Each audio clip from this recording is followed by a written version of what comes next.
Cost اور کریڈ کا کوئی معاملہ نہیں ہے، اور جس میں ہر آنے والے کے لیے دروازے کھلے ہیں، خواہ وہ کسی مذہب کا ہو، کسی ذات کا ہو، علاوہ اس کے کہ کچھ درگاہ کے مراسم یا درگاہ کے جو معاملات ہیں ان کو فالو کیا جائے۔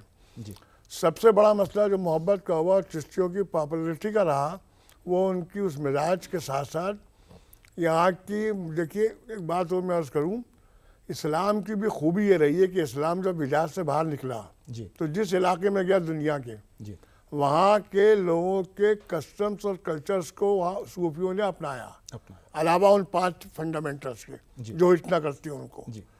تو جب یہ لوگ ان چیزوں کو اپناتے تھے تو ایک میسیج دیتے تھے کہ گویا ہم آپ میں سے ہیں، اور چشتیوں نے یہ میسیج بھرپور دیا۔ ہندوستان کی سرزمین بھی ان کے لیے بڑی اچھی ثابت ہوئی، اور یہاں کا ماحول بھی جو تھا وہ اللہ کی طرف جانا اور عشق کا معاملہ، ڈیووشن۔ سوامی وویکانند نے بھی اس کو کہا، امیر خسرو نے بھی کہا کہ بت پرستی کی کیا بات کرتا تو، اگر جو بت کے ساتھ جس تعلق سے اور جس ڈیووشن سے اس بت کو پوج رہا ہے، کاش مسلمان اس ڈیووشن سے اللہ کو پوچھتا تو ولی بنتا۔ بہت خوب۔ پروفیسر قریشی صاحب، میں چونکہ آپ جغرافی کے پروفیسر ہیں، سماجیات کو بہت اچھی طرح سمجھتے ہیں، آپ جغرافیکلی اور سماجی اعتبار سے کس طرح سے دیکھتے ہیں کہ سماجی، لسانی اور جذباتی ہم آہنگی میں صوفیہ کرام کا کیا کردار رہا ہے؟ دیکھیے، ہندوستان میں جو پرمپرا رہی ہے وہ یہ بھی بہت پرانی رہی ہے، تو یہ زمین ہمارے صوفیہ کرام کے لیے کافی زرخیز رہی، اور ایک کمپوزٹ کلچر کو جنم دیا ہمارے صوفیہ کرام نے، اور یہ کمپوزٹ کلچر اس طرح سے ڈیولپ ہوا کہ دوسرے اسٹریمز بھی پیدا ہوئے، اور میں یاد دلانا چاہتا ہوں سکھ گروؤں کی، اور سب سے پہلے جو یہ گردوارہ بنا جس کو ہم ہرمندر جی سے کہتے ہیں، اس کی نیو ہی میاں میر نے ڈالی، جو قادریہ سلسلے کے ایک صوفی تھے۔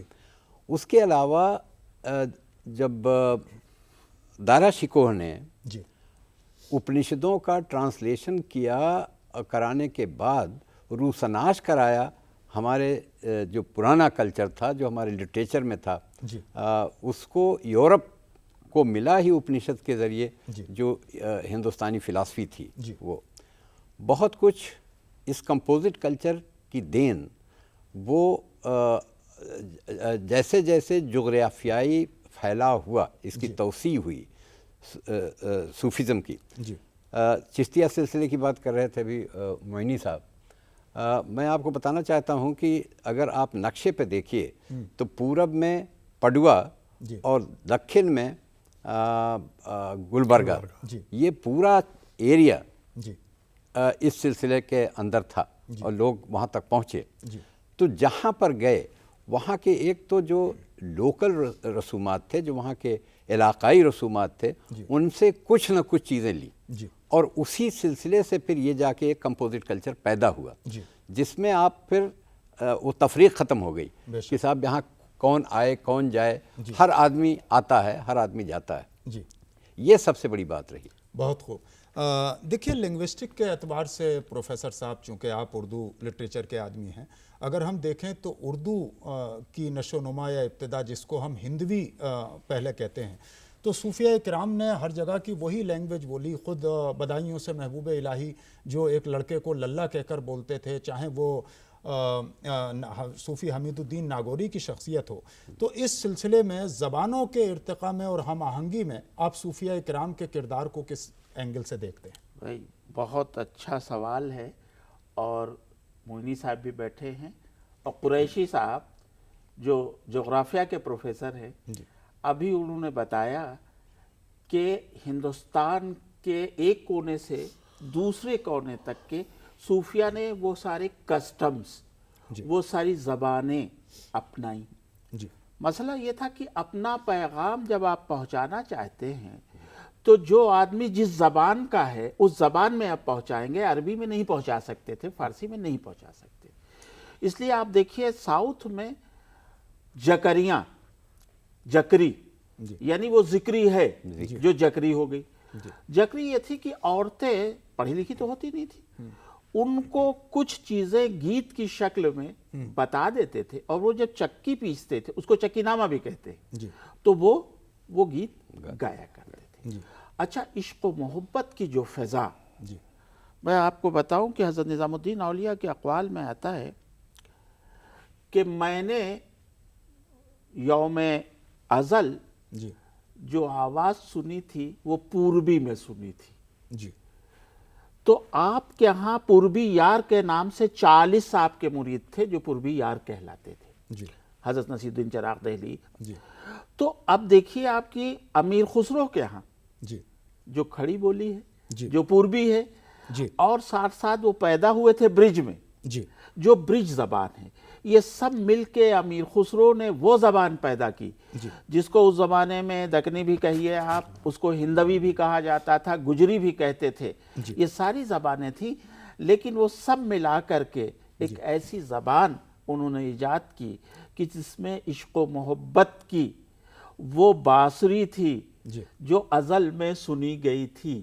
تو آپ پنجاب میں دیکھیں کہ حضرت بابا فرید گنج شکر رحمۃ اللہ علیہ کی جو واڑی ان لوگوں نے اس میں لے لی ہے وہ ہے، یا پورب میں آپ چلے جائیے تو حضرت کچھوچوئی کے ہاں سارے وہ الفاظ موجود ہیں جو مل کر کے امیر خسرو کا کلام آج تک جب تک کہ گایا نہیں جاتا ہے رنگ ختم نہیں ہوتا ہے۔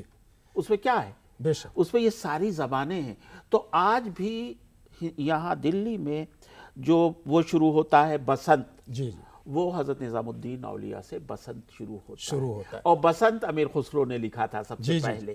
تو یہ وہ کلچر ہے جو زبان کے لحاظ سے بعد میں اردو زبان بنی ہے، یہ ساری محبت کی باتیں ہو چکی ہیں، نہ آپ آویں نہ بھیجے پتیاں، تو یہ جو چیزیں ہیں وہ ہے ہماری زبان۔ پروفیسر معینی صاحب، اس سلسلے میں ہم دیکھتے ہیں کہ قوالی جو سلسلہ چشتیہ کا شعار ہے، اور جس میں ہولی، بسنت پنچمی، یہ ساری چیزیں گائی جاتی ہیں، اور امیر خسرو نے ایک قدم اور آگے بڑھنے کے بعد بہت سارے میوزیکل انسٹرومنٹ کا نام جو ہے وہ زوڈیک سائن پر رکھا، اور ان کے اثر بھی بتائے کہ الگ الگ راگوں کا کس مہینے میں کیا اثر ہوتا ہے۔ تو اس کو آپ کس طرح سے دیکھتے ہیں کہ اس کا قومی ہم آہنگی میں اور یہاں پر پیار محبت کو بڑھانے میں کیا بنیادی رول ہے؟ میں اسی وقت بھی کچھ اسی قوالی کے سلسلے میں عرض کرنا چاہ رہا تھا۔ دیکھیے، ہندوستان میں جب خواجہ صاحب تشریف لائے، اور جیسا ابھی الوی صاحب نے کہا کہ زبان کی ضرورت تھی، اب زبان سیکھنا اور پرشین زبان کا خاص طور پہ ہندوستانی زبان کے ساتھ ملنا، ہم آہنگی، اس کا پہلا کارنامہ میرے خیال میں خواجہ صاحب اور حمید الدین ناگوری نے کیا۔ حمید الدین ناگوری کے جو ملفوظات ہیں اس میں الفاظ لوکل بہت آئے، دوہے بھی ملے ہیں مجھے، تو خسرو نے اس کو پھر ایکسپینڈ کیا، جیسا سب جانتے ہیں۔ ہندوستان میں دیکھیے چشتیہ سلسلے کے فروغ میں قوالی کا بڑا امپورٹنٹ رول ہے، اور اس کی وجہ یہ ہے کہ اس زمانے کا میڈیا یہی ایک چیز تھی۔ اب لوگوں کو اپنا پیغام دینے کے لیے زبان بھی چاہیے، اور اپنا پیغام دینے کے لیے اپنی زبان کو لوگوں تک پہنچانا بھی ہے۔ یہ ایک جسے آپ کہتے ہیں کمبینیشن تھا لوکل زبان کا اور فارسی کا، اور یہ اتنا پاپولر ہوا جس میں خسرو کا مین رول رہا، آپ نے بھی فرمایا۔ اس نے میسیج دیا پورے ہندوستان میں وحدانیت کا، وحدت الوجود کا، اور اسلام کی صحیح پیغام تعلیمات کا۔ اور آپ کو میں بتاؤں کہ یونیورسٹی میں آج بھی رات کو جب آستانہ بند ہوتا ہے تو جو چیز گائی جاتی ہے وہ کڑکا کہلاتی ہے، لوکل لینگویج، اور پورا اگر آپ اس کو سنیں گے میری اس کتاب میں تو پورا لوکل ڈائلیکٹ ہے، پردیس ہمارا، اور جو الفاظ ہیں اس میں پرشین بھی ہیں، بنت بہلول چشتی، اور جہاں ابھی آپ نے انہوں نے کہا ذکری کا ورڈ، تو آپ کو ایک عجیب بات بتاؤں کہ اکبر بادشاہ جب پہلی بار اجمیر گئے تو یہ اکبر کی اجمیر جاتے ہوئے تصویر ہے میری کتاب پہ، کھڑا ہوا آستانے میں، اس زمانے کی تصویر۔ تو اس کو خواجہ صاحب کے بارے میں معلوم تو تھا، لیکن چونکہ ابھی زیادہ وہ نہیں تھی، تو آگرے کے پاس فتح پور سیکری کے پاس منڈاکر میں شکار کھیل رہا تھا، تو وہاں کچھ گاؤں کی عورتیں کچھ گا رہی تھیں لوکل ڈائلیکٹ میں، وہی بات پوچھا کیا ہے، لوگوں نے معلوم کیا، معلوم ہوا کہ حضرت خواجہ اجمیری کی شان میں رات کو وہ کھیت میں کام کر رہی ہیں اور گا رہی ہیں، تو وہاں اس پہ کیفیت طاری ہوئی، اور اسی وقت اس نے اجمیر کا پروگرام بنا لیا۔ یہ 1562 کی بات ہے، ارلی پیریڈ۔ تو قوالی کا یہ لوکل جو تمام ڈائلاگ رہے، اس کا بہت بڑا اثر ہندوستان کے ماحول میں ہوا، اور تہواروں پر خاص طور پر ہولی اور بسنت، جی جی اس نے بہت بڑا کنٹریبیوشن دیا کمپوزٹ کلچر کو پیدا کرنے میں جی اور لوگوں کو آپس میں ملانے میں۔ پروفیسر قریشی صاحب، جیسا کہ اکبر کا ذکر ابھی معینی صاحب نے کیا، ہم یہ دیکھتے ہیں کہ مغلیہ شہزادے اور شہزادیوں میں، چاہے وہ جہاں آرا ہو چاہے دارا شکو ہو، وہ بہت ہی زیادہ تصوف کی طرف مائل رہے ہیں، یہاں تک کہ جہاں آرا تو اپنے بالوں سے جھاڑو لگایا کرتی تھی محبوب الہی کی بارگاہ میں، یا دارا شکو کی جو مجمع البحرین کتاب ہے۔ تو اس سلسلے میں آپ اسے کس انداز سے دیکھتے ہیں کہ خود مغلیہ شہزادے اور شہزادیوں نے تصوف، اہل تصوف کے یہاں پر کس طرح اپنا سر خم کیا اور اس تہذیب کو آگے بڑھانے میں کس طریقے سے اپنا رول پلے کیا؟ دیکھیں، صوفیہ کرام کا اپنا مقام تھا، جی اور صوفیہ کرام کبھی بھی بادشاہت کے سامنے نہیں جھکے، بے شک، بلکہ بادشاہ ان کے سامنے آیا، جو حکمران تھے وہ آتے تھے۔ جی حضرت نظام الدین اولیاء کا زمانہ جو تھا، اس نے 5 بادشاہتیں دیکھی ہیں جی دلی میں، جی وہ کسی کے دربار میں نہیں گئے تھے، جی صرف محفل سما کو پروٹیکٹ کرنے کے لیے اور اس کو جسٹیفائی کرنے کے لیے وہ اس کے مبارک شاہ کے دربار میں گئے تھے۔ جی لیکن وہاں پر پرائم منسٹر صاحب نے کچھ اس طرح کی نااہلی کی کہ وہ اٹھ کے چلے آئے اور سلام تک نہیں کیا، جی ان کو سلام نہیں کیا بادشاہ کو، جی اور نتیجہ یہ ہوا کہ انہوں نے کبھی کسی کو اپنے پاس بھی آنے نہیں دیا۔ جی تو یہ ان کی اپنی ان کا اپنا ایک مقام تھا جہاں پر سبھی جھکتے تھے۔ تو یہ جو تصوف بادشاہوں کے گھرانوں میں بھی آیا، تو اس کی جو چاہت تھی وہ وہیں سے آئی، جی جو انہوں نے دیکھا، جی اور جو ان کا اپنا عمل تھا، اس عمل کی وجہ سے وہ لوگ امپریس ہوئے۔ جی اور دارا شکوہ تو اچھا خاصا صوفی تھا، جی اور میاں میر اس کے پیر تھے، جی لیکن وہ تھا قادریہ سلسلے سے، جی جی میاں میر قادریہ سلسلے سے تھے، اور اس نے تمام ساری کتابیں اپنی لکھی، اور مجمع البحران تو یہ سمدر سنگم، یہ اپنشد کا ٹرانسلیشن جو پنڈت جگناتھ کے برہمن کے سلسلے سے اس نے ٹرانسلیٹ کروایا تھا، بنارس کے جو پنڈت جی تھے، اور اس کے علاوہ اس کا جو مکالمہ دارا شکوہ اور بابا لال داس بیراگی، تو کبیر پنتھیوں سے بھی اس کی بات چیت ہوئی تھی، تو وہ بھی پبلش ہوئی ہے، کتاب شائع ہوئی ہے۔ تو ان لوگوں کا کنٹریبیوشن، اور خاص طور سے دارا شکوہ کا تو بہت زیادہ تھا۔ اور دوسری یہ کہ بہت سے جو پرنسپلز تھے صوفیزم کے، وہ اور لوگوں نے لیا۔ نام جپو، کیرت کرو، ونڈ چھکو، یہ تینوں پرنسپل سکھزم کے ہیں۔ نام جپو جو ہے یہ ذکر ہے، جس کا ذکر ابھی ہو رہا تھا۔ کیرت کرو، کام کرو، لیسا للانسان الا ما سعی، بے شک، اس کے علاوہ آپ کو کوئی پوچھے گا نہیں، آپ ترقی نہیں کر پائیں گے، تو کام تو کرنا ہے۔ اور پھر اس کے بعد جب کھاؤ تو بانٹ کے کھاؤ، ونڈ چھکو۔ تو یہ صوفیہ کرام کے ساتھ لنگر کا پورا کانسیپٹ اوروں نے بھی لیا، اور وہ کانسیپٹ تو صوفیہ کرام نے ہندوستان میں۔ بے شک بے شک۔ الوی صاحب، چونکہ آپ کا تعلق اردو ادب سے ہے، اور ہم یہ دیکھتے ہیں کہ شاعری میں جہاں شاعری کی شروعات ہوتی ہے، وہاں صوفیانہ خیالات، چاہے وہ بیدم شاہ وارسی ہوں، ریاض خیر آبادی ہوں، حضرت امیر خسرو ہوں، یا اور بہت سارے شعراء ہوں، ان کا ایک خاص کنٹریبیوشن ہے بندوں کو خدا سے ملانے میں اور دلوں کو دلوں سے جوڑنے میں۔ تو اس شاعری کے رول کو آپ کس حیثیت سے دیکھتے ہیں؟ دیکھیے صاحب، شاعری کو جزویست از پیغمبری کہا گیا ہے۔ جی، تو یہ جو جزویست از پیغمبری ہے، پیغمبر کا کام بھی یہی ہوتا ہے کہ بندوں کو بندوں سے جوڑنا، اور بندوں کو خدا تعالیٰ سے جوڑنا۔ تو آپ یہ دیکھیے کہ جو تصوف کی شاعری ہے، جی، اس شاعری میں 2 ہی چیزیں ہیں۔ بقول اقبال کے، خدا کے عاشق تو ہیں ہزاروں، بنوں میں پھرتے ہیں مارے مارے، میں اس کا بندہ بنوں گا جس کو خدا کے بندوں سے پیار ہوگا۔ تو یہ خدا کے بندوں سے پیار جو ہے، یا بیدم شاہ صاحب کا شعر ہے، اب آدمی کچھ اور ہماری نظر میں ہے، اب آدمی کچھ اور ہماری نظر میں ہے۔ جب سے سنا ہے یار لباس بشر میں. واہ واہ. تو یہ لباس بشر میں یار کی تلاش جو ہے جی. وہ تصوف کی جی، دین بے ہے. شک. آپ دیکھیے بہت شروع میں حضرت قلندر پانی پتی کا جی. مشہور دوہا ہے،